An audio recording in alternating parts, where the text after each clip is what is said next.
The SADC Council of Ministers will conclude its meeting ahead of the 46th SADC Summit, scheduled to take place on the 16th to the 17th of August 2026 in Durban, KwaZulu-Natal. The closing session will include remarks by the Minister of International Relations and Cooperation, Ronald Lamola, in his capacity as the chairperson of the SADC Council of Ministers. Right now, we're joined by SABC News reporter Khayelihle Khumalo, who's covering it for us. Khayelihle, good morning. Talk to us about some of the events that are taking place and what's transpired. Well, certainly, Leanne, the skies here in Durban, they've cleared. You know, the weather is absolutely glorious.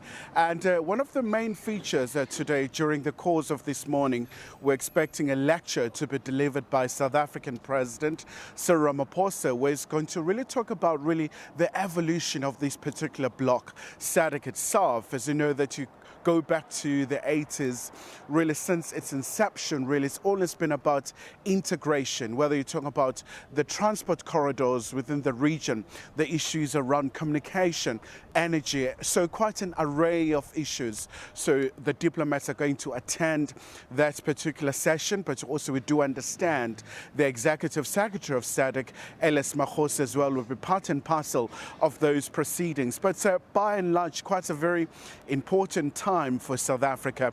As you know, that during the course of this weekend as well, quite a number of sessions are lined up around peace and security within the bloc, Leanne. As you know, that there are so many hot spots. You look at the current prevailing situation in the eastern parts of the DRC, but also you do look at Cabo Delgado in Mozambique with the rise of terrorism.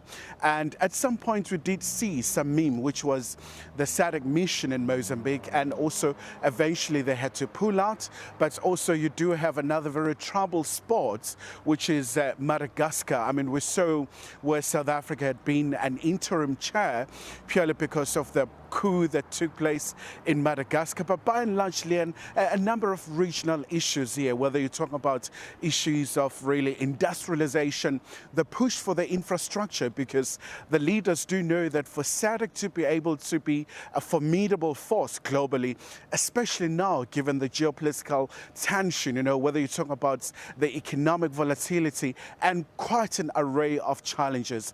So it's going to be a very interesting lecture as well, Leanne. We know that President Ramaphosa has always been hailing SADC as a beacon of hope, especially amid all the challenges facing the region in this particular context, but also another very important session around Vision 2050, which is a blueprint of SADC, where they look at a number of really aspirations and ambitions for SADC, where they want the region to be formidable, to be competitive, and really just dealing with poverty, and whether you're looking at the issues of climate change and many other pillars. So certainly we're going to be positioned here, right here by UKZN. So this is where it's going to happen.